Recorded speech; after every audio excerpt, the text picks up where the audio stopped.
Mas magugulat raw ang taong bayan sa susunod na koleksyon ni Ching Bernos. Namataan kasi ang kongresista na suot-suot ang ilan sa pinakamamahaling gamit sa mundo. Bukod sa kanyang Hermes Lendy 26 Nor PHW na may halagang 590,000, tila ka-partner naman raw nito ang nakakalulang Bexley 10 karat JVS2 cushion modified Brilliant Cut Diamond na certified GIA na may halagang 23.2 million pesos. Suma total sa kanyang outfit in the right side, mayroong suot-suot ang kongresista na 23.8 million pesos. Mas nalula pa ang marami sa mga nakakita ng ebidensya kung saan bukod sa kanyang suot na diamond bangle bracelet in 18K white gold na may halagang 2.7 million pesos, diamond tennis necklace na mayroong 319,000 pesos tag price, ang Serpenti Viper bracelet ng Bulgari na may halagang 7.1 million pesos, ang very rare na Glamira ring bonnet na may halagang 17.075 million pesos, kasama ang 21.1 million pesos Hermes Birkin. Tila lumalakad raw na milyonarya ang congresswoman si Ching Bernos dahil ang kanyang OOTD sa isang araw worth 48.4 million pesos. Kung susumahin raw ang halaga ng mga luxury bags, limited edition watches at mga pinaka-rare na diamante sa buong mundo na pagmamayari ng congresswoman na si Ching Bernos, ang halaga ng iilan lamang sa kanyang mga diamonds, bag at relo tumataginting na 156 million pesos. Tila mamahaling gamit at luxury items na pagmamayari ng Marikina representative na si Stella Kimbo. Tila timbog na rin sa netizens online ang kanyang BFF sa Kongreso na si Congresswoman Ching Bernos ng probinsya ng Abra,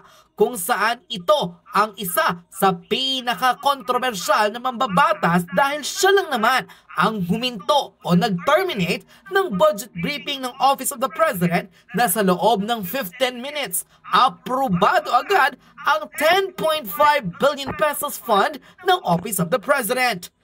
Sa nasabing revelation ng ilang mga political analysts, tila timbog si Congresswoman Ching Bernos dahil nasiwalat na sa publiko na tulad din pala ni Congresswoman Stella Kimbo, nakakalula ang koleksyon ng kanyang mga luxury items tulad ng mga diamante, relo at bag na nagkakahalaga ng 156 million pesos. Ang tanong ng taong bayan, saan galing ang yaman ni Congresswoman o nilustay na rin ba daw nito ang pondo ng taong bayan? Panoorin ang full video. Kung magnanakaw si Teacher Stella, meet nyo yung pinakamagnanakaw sa Congress, si Ching Bernos, ang nag-iisang congresswoman sa Abra. Kilala si Ching Bernos sa kanyang mga OOTD na sobrang nakakalula ang presyo. Bukod sa kanyang bag na koleksyon na may halagang 24 na milyong piso at 19 na milyong piso, meron din siyang mga 10 karat na diamonds na 27 milyong piso at 10 milyong piso. Bukod pa dito, ang kanyang mga relo kagaya ng Richard Mille, Patek at Rolex na milyon-milyon ang halaga. Aabot sa higit 200 milyong piso ang kanyang koleksyon ng alahas at bag. Tunay nga na isa siyang magnanakaw at buwaya sa loob ng Kongreso. Sa mga hearing sa Kongreso, maririnig nyo lamang ito mag-opening speech. Bukod doon, wala na, tapos na agad yung kanyang trabaho at sisimulan na magnakaw. Nalula na raw kayo sa ilang mga collection at luxury items na di umunay pagmamayari ng Marikina representative na si Stella Kimbo, kabilang ang mga limited edition na relo, ilang mamahaling branded na bags tulad ng Chanel, Goyard, Dior at Hermes Paris. Tila hindi pa raw ito ang ilan sa mga pinaka-itinatago ng mga kongresista. Manan ng maraming political analyst na kung bakit tila ganun na lamang kalakas sa Kongreso ang congresswoman ng Abra na sa loob lamang ng 15 minuto, tinapos nito ang mahigit sa 10.5 billion peso budget ni Bongbong Marcos na ni walang isang kongresistang nagtanong laban sa kanya. BFF ng controversial congresswoman na si Stella Kimbo.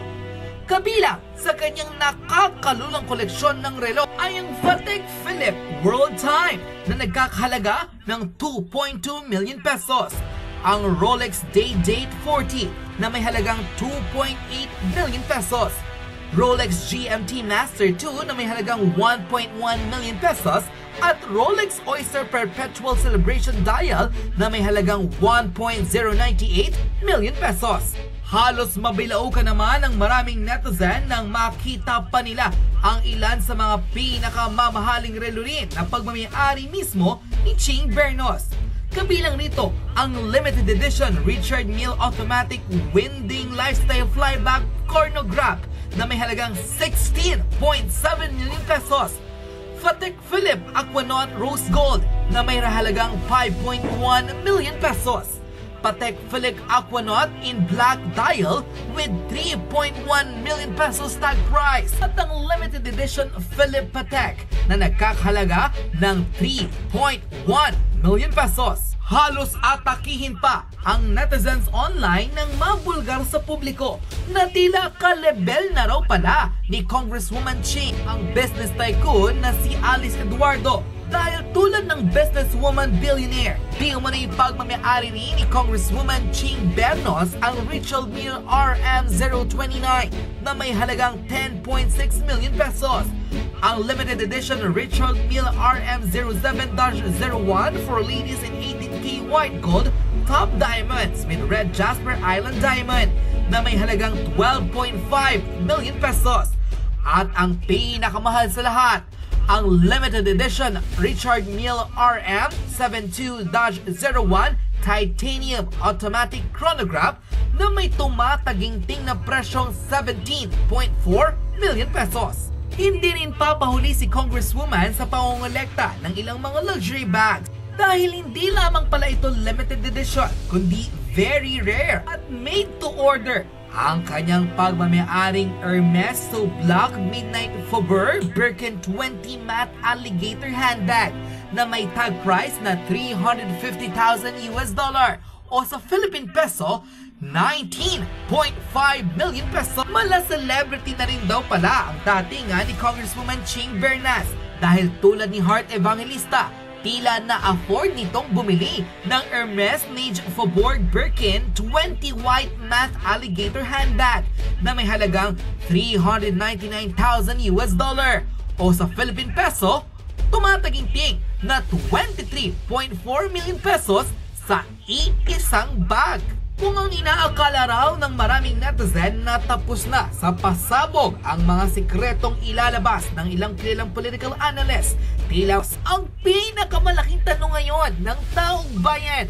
saan daw ba nang gagaling ang pera ni Congresswoman Ching Bernos para makabili ng halagang 156 million pesos ng mga relo, bag at diamante na kung tutuusin, kahit habang buhay raw na maging mambabatas ito, hindi raw aabot ang kanyang magiging sweldo.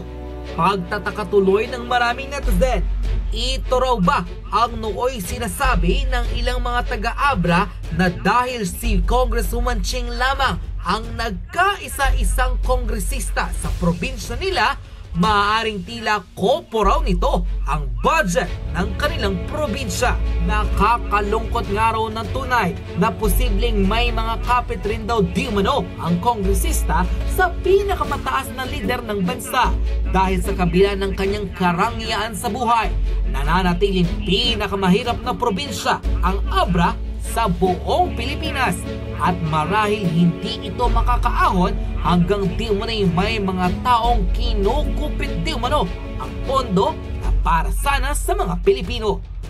Ano ang iyong magiging reaksyon matapos mabulgar